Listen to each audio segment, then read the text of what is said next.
I don't know where Bonnie gets the energy and the excitement that she brings to everything. It really is a treat to be a part of, if that makes sense. She did seminal research in HIV at the start of that epidemic.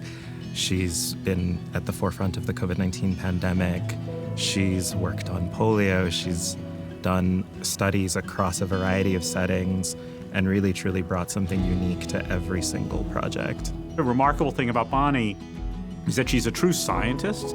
She can be in a laboratory. She certainly knows how to do clinical research very, very well, but she also has the vision for how are we going to translate the results that we generate into actual policy and implementation that's truly going to have the impact that we all want. Bonnie is always calm. She's always positive.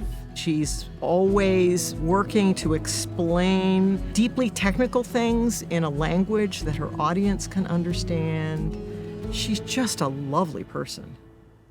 I grew up in a blue-collar Mexican-American community, so I went to school in a suburb of Los Angeles, and very close-knit families, very close-knit friends. We were really engaged locally, helped support each other. My mom in particular really got involved with community work. We would take clothes and items to children's homes in particular along the border. So there was a lot of community service involved in my growing up years. Going to college, I loved the biological sciences, and in particular, taking classes about viruses. It was just fascinating to me. I loved my time here at Stanford as a medical student. They were the best years of my life, looking back in terms of having a community and having the ability to study with the best minds in the country and in the world. And I just really enjoyed the atmosphere coming here to Stanford.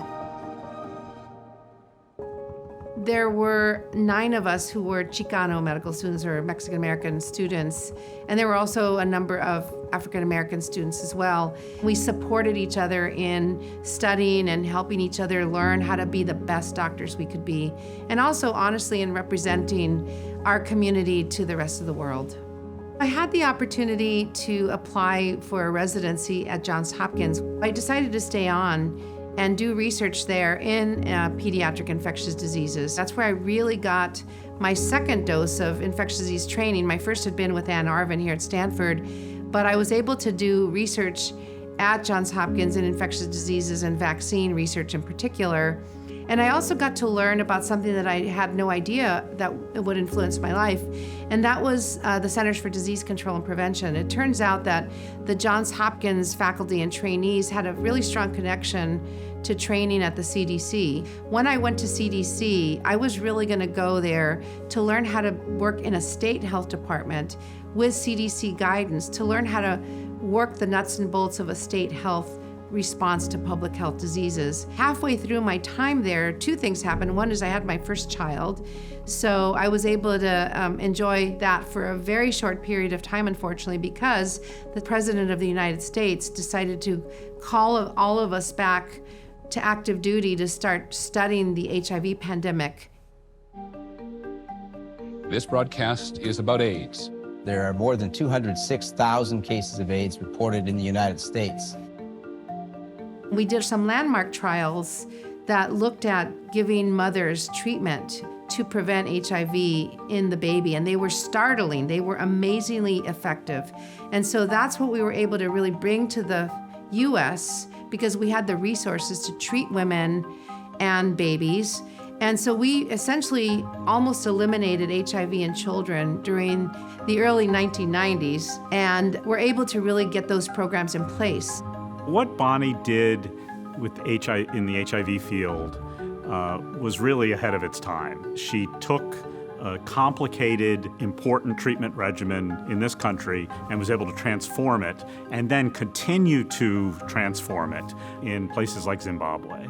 In Zimbabwe, we had a center, and we converted that into a large collaboration with other institutions and built a big program on prevention of mother-child transmission of HIV, ultimately enrolling patients, pregnant women and children from 4 other African countries as well in studies to understand how to reduce the risk of HIV, not only in the women, but in the babies.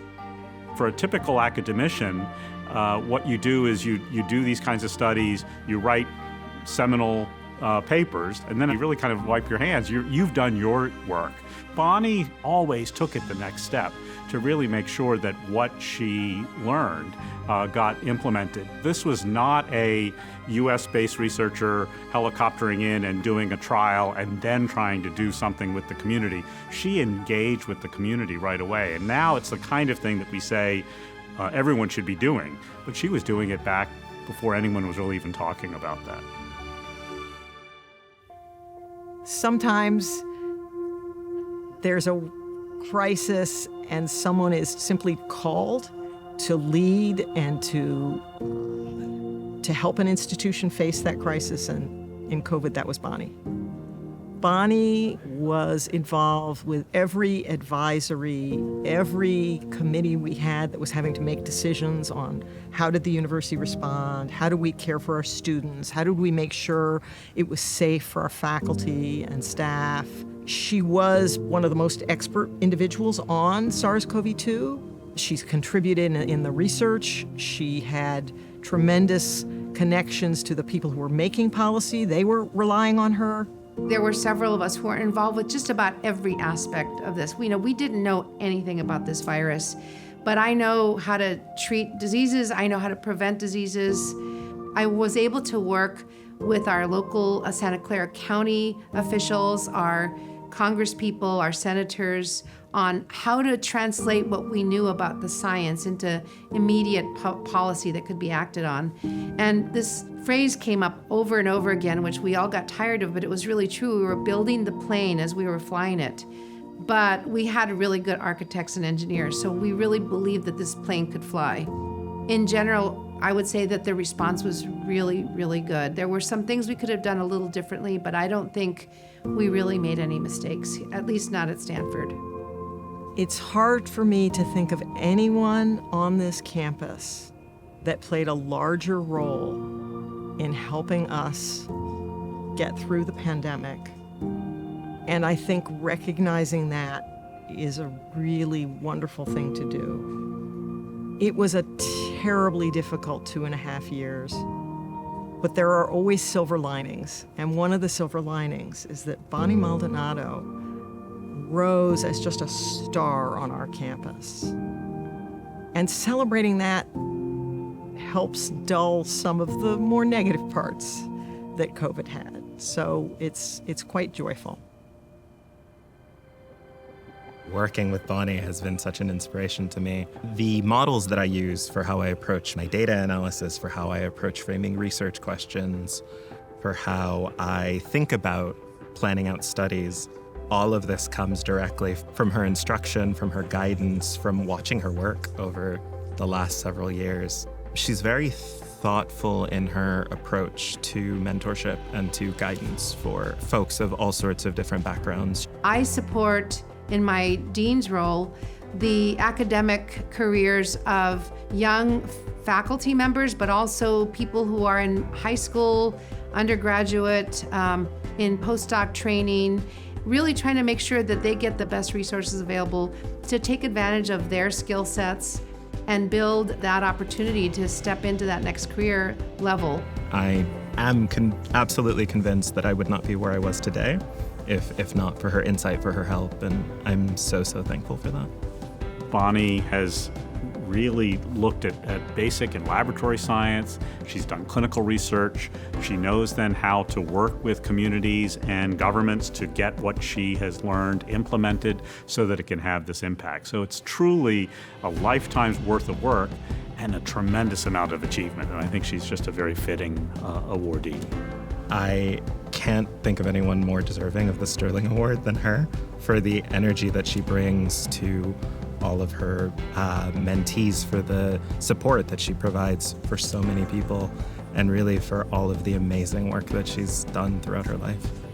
I feel like this Sterling Award is such an important acknowledgement of the very principles that Stanford stands for in allowing individuals to express their scientific, academic, and personal potential. And I feel that I was really fortunate to be able to have that happen for me.